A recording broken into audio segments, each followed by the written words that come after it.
Hello friends, जय हिंद। तो देखिए, आज के इस वीडियो में हम लेकर के आए हैं आपके लिए झारखंड कक्षपाल प्रतियोगिता परीक्षा 2026 के लिए झारखंड सामान्य ज्ञान का प्रैक्टिस सेट 15।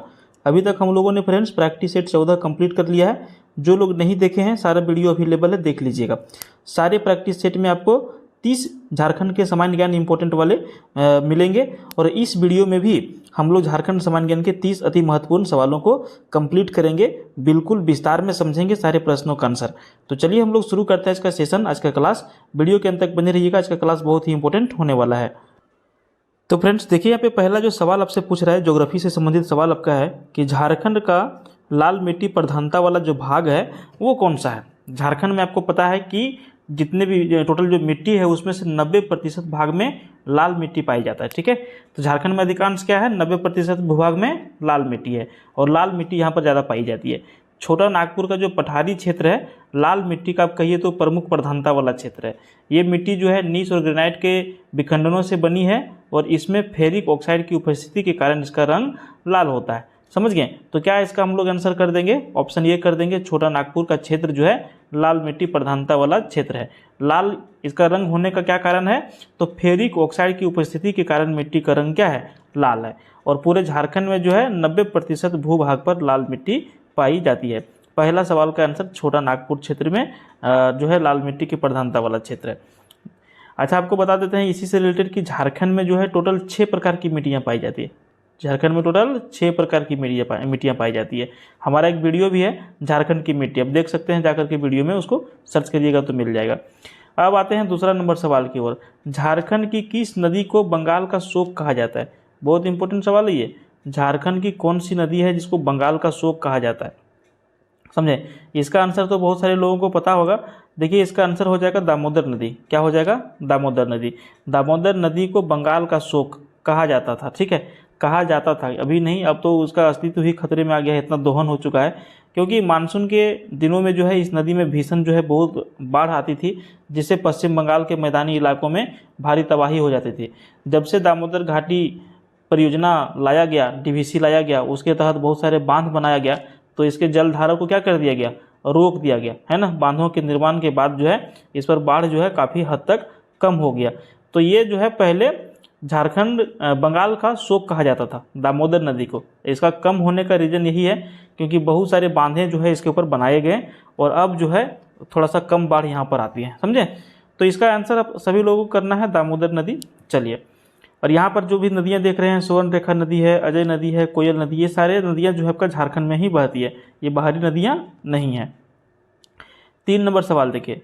3 नंबर सवाल में पूछा है टाइगर जलप्रपात। एक जलप्रपात है जिसका नाम है टाइगर, झारखंड के किस जिले में अवस्थित है?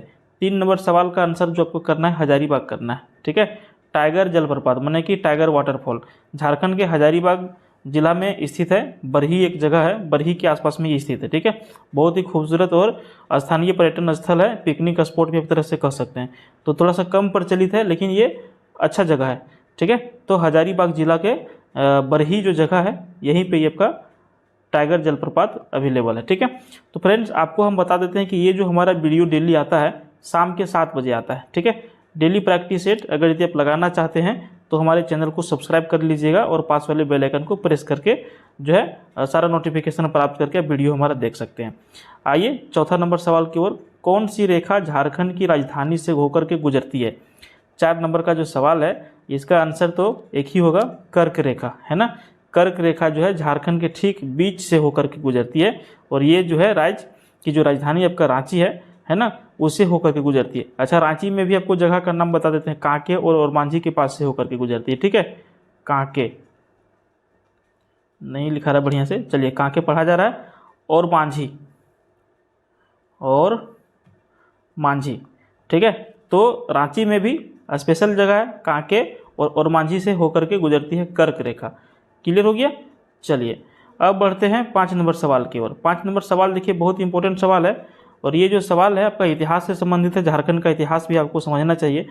देखिए, इस प्रैक्टिस सेशन में जो है सारे सवाल आपको मिलेंगे। भी ज्योग्राफी के कुछ सवाल मिल गए, अब देखिए हिस्ट्री के सवाल मिलेंगे, राजनीति के सवाल मिलेंगे। मतलब जो प्रॉपर तरीके से जो प्रैक्टिस सेट होना चाहिए ना, उस तरह के सवाल इसमें लिए गए हैं। ऐसा नहीं कि आप सिर्फ एक ही चीज़ को पढ़ते रहिए, दूसरा टॉपिक छूट जाएगा तो परीक्षा में आपको दिक्कत हो जाएगा। इसीलिए सारे टॉपिक को यहाँ पर लिया गया है।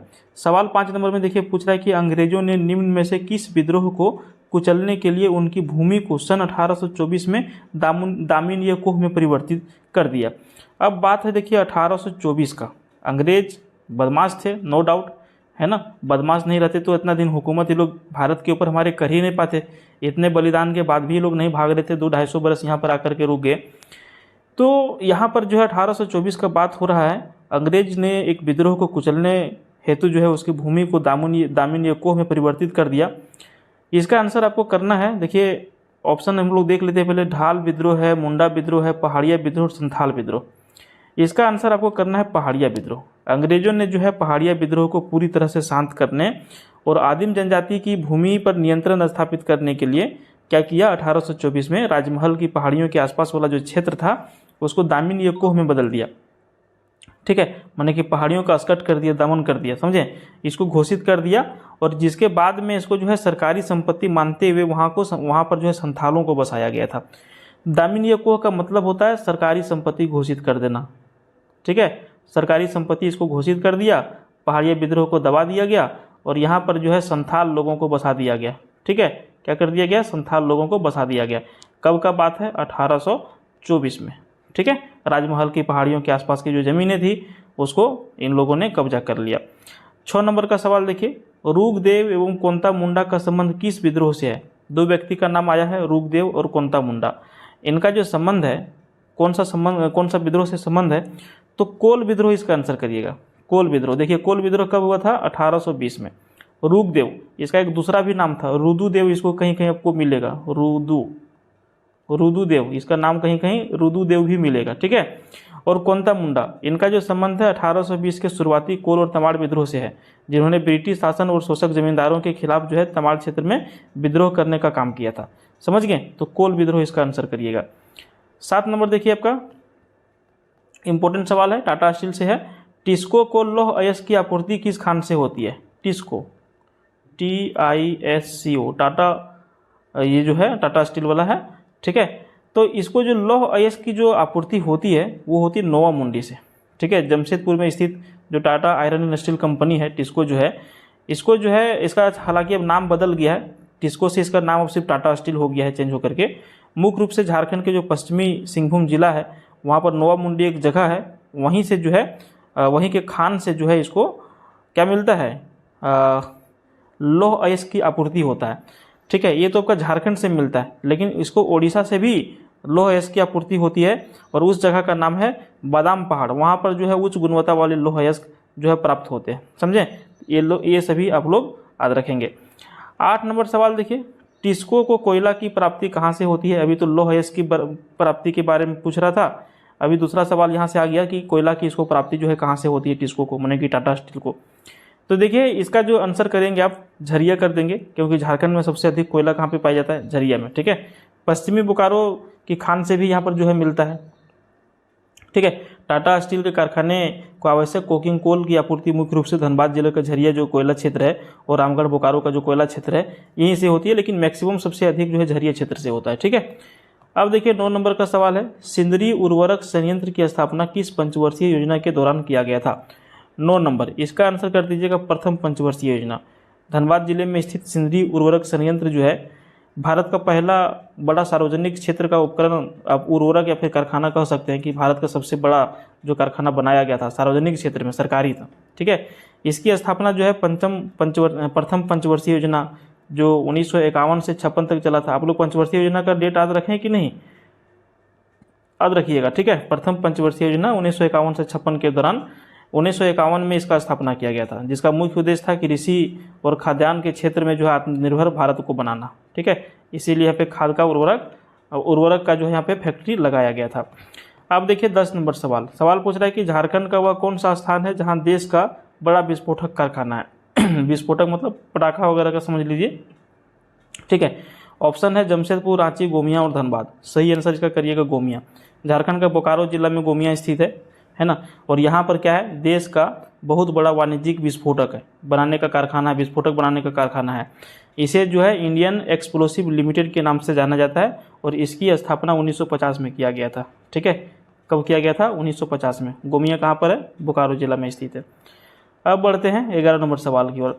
भारत का सबसे बड़ा विस्फोटक कारखाना गोमिया झारखंड के किस जिले में स्थित है? इसका आंसर अभी हमने बता दिया है, आप लोग इसका रिप्लाई करिए। आप लोग को आंसर देने का जो है मौका देते हैं, एक बार आप लोग इसका रिप्लाई करिए, देखते हैं कितने लोग इसका सही आंसर करेंगे। तुरंत अभी हमने बताया है प्रश्न संख्या 10 की ओर, 10 में, ठीक है। आपको कैसे रिप्लाई करना है? आप लिखिएगा क्वेश्चन 11, फिर ऐसे लिखिएगा आंसर, फिर ऐसे लिखिएगा जो भी लिखिएगा, गिरिडीह, धनबाद, हजारीबाग, बोकारो, यहाँ पे लिखिएगा, ठीक है। तो उम्मीद करेंगे कि आप लोग सभी लोग रिप्लाई करेंगे इसका। देखते हैं कितने लोगों का सही आंसर आता है। बहुत ईजी सवाल आपको हम दिए हैं। 12 नंबर सवाल देखिए, राज्य के महाधिवक्ता की नियुक्ति कौन करता है? जो राज्य के महाधिवक्ता जो होते हैं, इनकी जो नियुक्ति होता है ये किनके द्वारा किया जाता है? तो इनका नियुक्ति होता है राज्यपाल के द्वारा। भारतीय संविधान का अनुच्छेद 165 के तहत जो है, भारतीय संविधान का अनुच्छेद कितना? 165, इसके तहत जो है प्रत्येक राज्य के जो महाधिवक्ता होते हैं, इनकी नियुक्ति जो होता है राज्यपाल के द्वारा किया जाता है। महाधिवक्ता जो होते हैं राज्य सरकार का मुख्य कानूनी सलाहकार होते हैं, समझें। इनका नियुक्ति राज्यपाल ही करते हैं। 13 नंबर सवाल देखिए, वाटरफॉल से संबंधित है। जोन्हा जलप्रपात कहिए या फिर गौतम धारा जलप्रपात कहिए, दोनों सेम चीज़ है। झारखंड के किस जिले में आपका अवस्थित है? ठीक है, तो 13 नंबर का आंसर कर दीजिएगा रांची में। जोन्हा जलप्रपात, जिसे गौतम धारा जलप्रपात के नाम से भी जाना जाता है, झारखंड की राजधानी रांची में ये स्थित है। अगर यदि आपसे सवाल पूछे कि ये जो जलप्रपात है कौन सी नदी के ऊपर है, ठीक है, तो राढ़ू नदी, राढ़ू, ठीक है, राढ़ू नदी के ऊपर ये बनाया गया है, और भगवान बुद्ध ने जो है माना जाता है कि इस जलप्रपात में स्नान किया था, जिसके कारण यहाँ एक बौद्ध संप्रदाय का मंदिर भी बना हुआ है, ठीक है। तो जो लोग यहाँ पर गए होंगे गौतम धारा जोन्हा या फिर गौतम धारा जलप्रपात, उन लोगों को पता होगा। हम तो कभी विजिट नहीं किए हैं, आप लोग कभी गए हैं तो बताइए क्या सही और क्या गलत है। 14 नंबर सवाल देखिए, राज्य मंत्रिपरिषद व्यक्तिगत रूप से किसके प्रति उत्तरदायी है? राज्य मंत्रिपरिषद जो है व्यक्तिगत रूप से किसके प्रति उत्तरदायी होते हैं? तो इसका आंसर करिएगा राज्यपाल। संविधान का अनुच्छेद 164(1) के तहत, संविधान का अनुच्छेद 164(1) के अनुसार राज्य के जो मंत्री हैं राज्यपाल के प्रसाद पर्यंत ही आप कहिए तो पद धारण करते हैं, इसलिए वे व्यक्तिगत रूप से राज्यपाल के प्रति उत्तरदायी होते हैं, ठीक है। तो सामूहिक रूप से अगर यदि पूछा जाए, सामूहिक रूप से पूरा मंत्रिपरिषद, यहाँ पे दूसरा सवाल भी एक बनता है, यहाँ पूछ रहा है व्यक्तिगत रूप से ना, एक सवाल आपको पूछा जाएगा सामूहिक रूप से किसके प्रति उत्तरदायी होता है मंत्रिपरिषद, तो वो विधानसभा के प्रति उत्तरदायी होगा। लेकिन व्यक्तिगत तौर पर पूछ रहा है तो इसका आंसर राज्यपाल करिएगा आप लोग। क्लियर हो गया? अब देखिए 15 नंबर सवाल, झारखंड विधानसभा में एक सदस्य नामित किया जाता है, कौन सा समुदाय का वो व्यक्ति होता है? मुस्लिम इंडियन, मुस्लिम समुदाय, ईसाई समुदाय, एंग्लो इंडियन समुदाय और पारसी समुदाय। इसका आंसर तो सभी लोग आप लोग सी करिएगा, ठीक है, ऑप्शन सी, ठीक है। अच्छा देखिए, ये जो है पूर्व में जो है भारतीय संविधान का अनुच्छेद 333 के अनुसार से, ठीक है, इसके तहत जो है राज्यपाल द्वारा झारखंड विधानसभा में एक सदस्य एंग्लो इंडियन समुदाय से मनोनीत या फिर नामित किया जाता था, ठीक है। तो उस टाइम जो है कुल सीटें की संख्या झारखंड में हो जाती थी 81 + 1 82। लेकिन यहाँ पर क्या हुआ, 2019 की बात है, 2019 की बात है, संविधान संशोधन हुआ, 104 नंबर का संविधान संशोधन। इसमें एक अधिनियम बनाया गया 2019 में, और इसमें क्या किया कि एंग्लो इंडियन जो मनोनयन की व्यवस्था था उसको समाप्त कर दिया गया।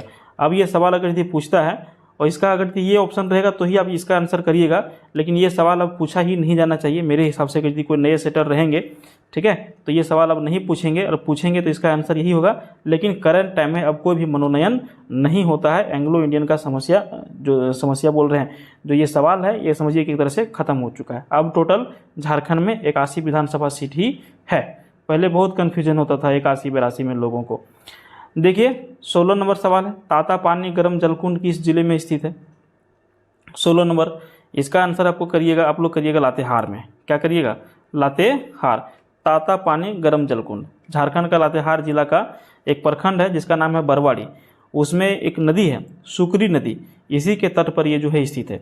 इस जलकुंड में पानी में सल्फर यानी कि गंधक की प्रचुरता होती है, जिसके कारण इसमें औषधीय गुण होते हैं और ये त्वचा के रोगों के लिए लाभकारी माना जाता है।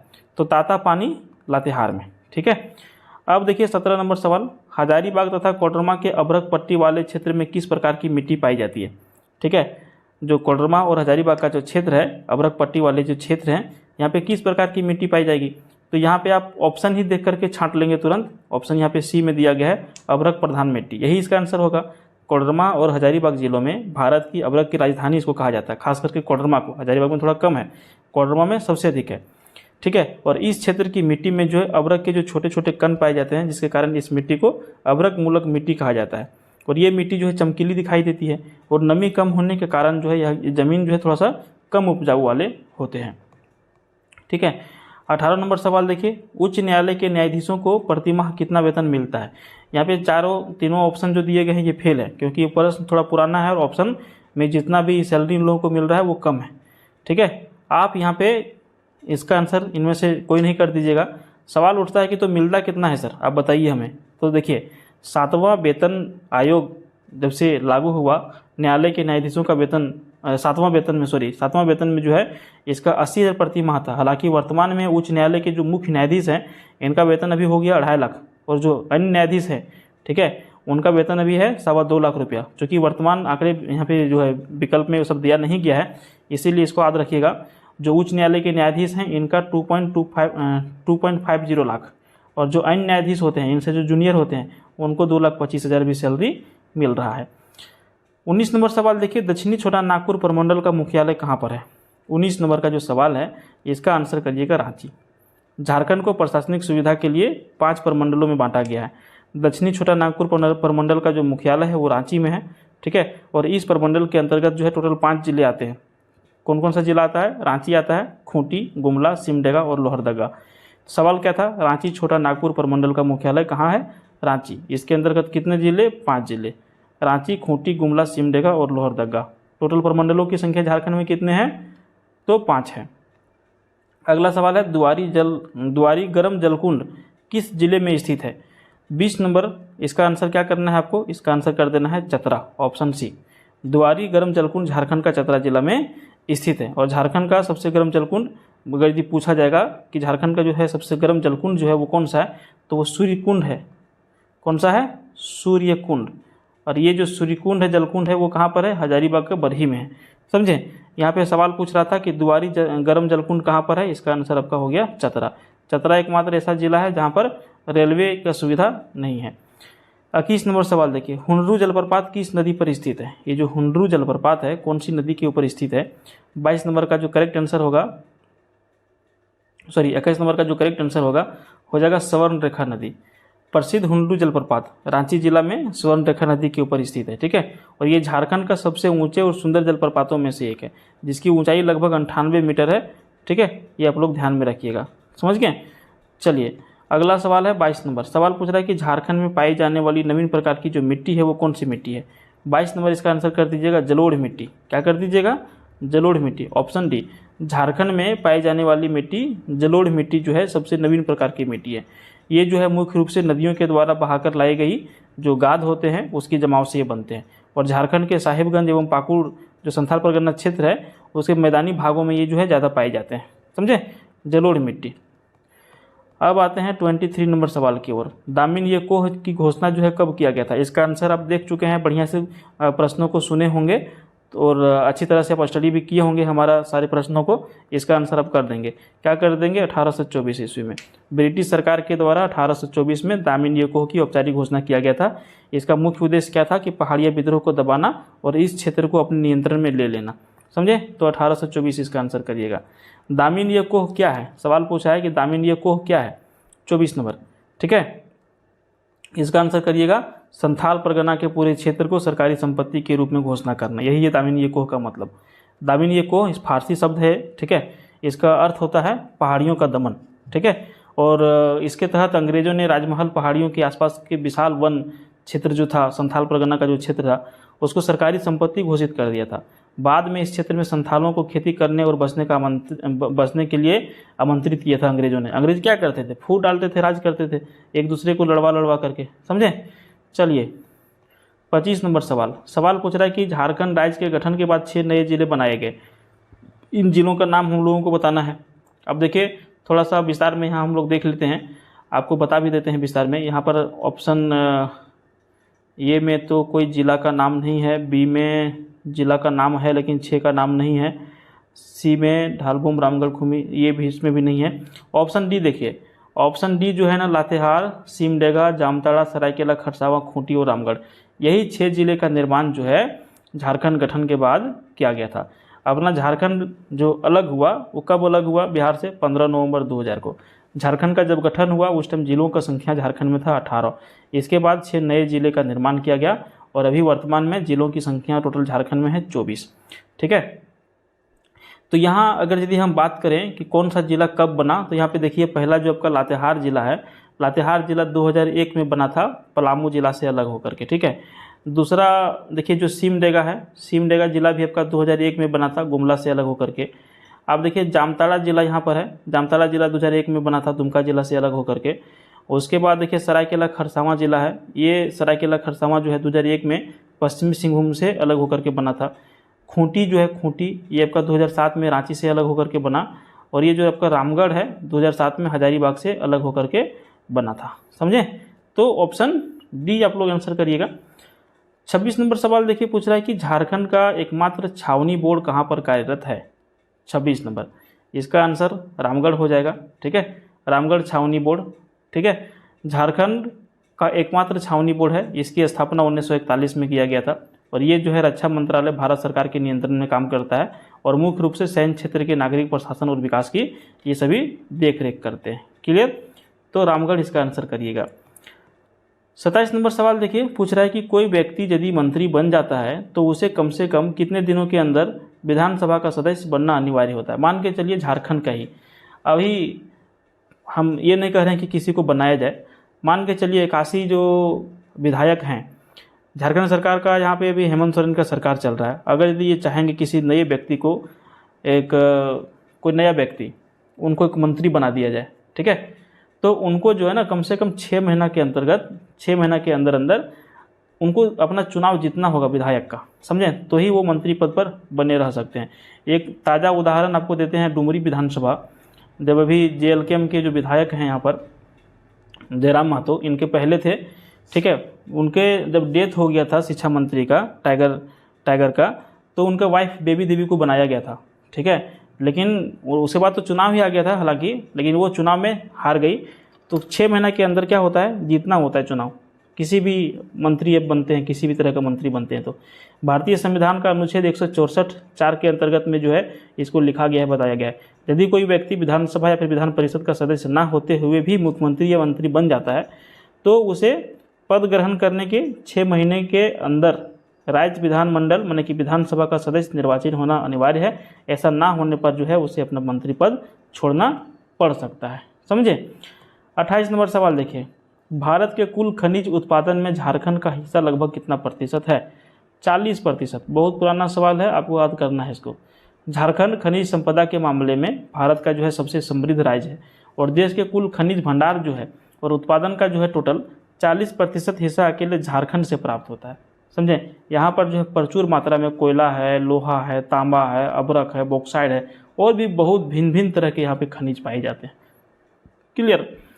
अब देखिए 29 नंबर सवाल पूछ रहा है, 29 नंबर सवाल देखिए, सवाल पूछ रहा है भारत बिरसा जैविक उद्यान रांची जिले के किस प्रखंड में आपका अवस्थित है? 29 नंबर, भगवान बिरसा जैविक उद्यान कहाँ पर अवस्थित है, कौन सा प्रखंड में?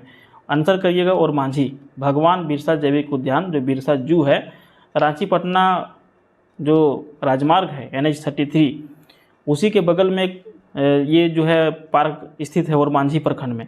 इसकी स्थापना हुआ था 1994 में। इसकी स्थापना कब हुआ? 1994 में हुआ। ये उद्यान जो है सफारी, खूबसूरत झील और विभिन्न प्रकार के वन्यजीवों जैसे बाघ, शेर, हाथी के लिए बहुत ज़्यादा प्रचलित है, समझे। अब आते हैं 30 नंबर सवाल की ओर और ये सवाल तो सबसे अधिक इम्पोर्टेंट आपका है, ठीक है। देखिए, तिलका मांझी के नाम पर किस विश्वविद्यालय का नाम रखा गया है? 30 नंबर, इसका आंसर करिएगा भागलपुर विश्वविद्यालय। भागलपुर विश्वविद्यालय। अब तो ये बिहार का भाग हो गया, तो बिहार का जो भागलपुर में स्थित भागलपुर विश्वविद्यालय है, इसका नाम बदल गया अब 1993 में। महान स्वतंत्रता सेनानी, आदिवासी विद्रोह के नायक रहे बाबा तिलका मांझी के सम्मान में तिलका मांझी भागलपुर विश्वविद्यालय कर दिया गया था। उन्होंने ब्रिटिश शासन के खिलाफ जो है 1784-85 में तिलका आंदोलन का नेतृत्व किया था, समझे। तो कुल मिलाकर के यहाँ पर फ्रेंड्स आप लोगों ने 30 अति इम्पोर्टेंट सवाल को कंप्लीट कर लिया है। यहाँ तक वीडियो देखने के लिए बहुत बहुत धन्यवाद। धन्यवाद आपको हम इसलिए दे रहे हैं कि अगर यदि आप डेली बेसिस पर 30-30 सवाल को रटते जाएंगे, समझते जाएंगे, जिस तरह से हम आपको कहिए तो नॉर्मल लैंग्वेज में, बहुत टफ लैंग्वेज में नहीं समझा रहे, नॉर्मल लैंग्वेज में आपको इसलिए समझाते ताकि सारे प्रश्न आपको समझ में आवे। और एक बार जो आपका दिमाग में घुस जाएगा ना सवाल समझने का तरीका, फिर आप कभी इसको भूलिएगा नहीं, समझे ना। इसीलिए हम थोड़ा डिटेल में आपको समझाने का प्रयास करते हैं। और इसका अगला पार्ट हम लेकर के आएंगे प्रैक्टिस सेट नंबर 16। अगर यदि आप अगला पार्ट देखना चाहते हैं और ये वीडियो आपको पसंद आया तो प्लीज़ आप वीडियो को लाइक कर दीजिए, चैनल को सब्सक्राइब कर लीजिए इसका अगला पार्ट देखने के लिए। बहुत बहुत धन्यवाद।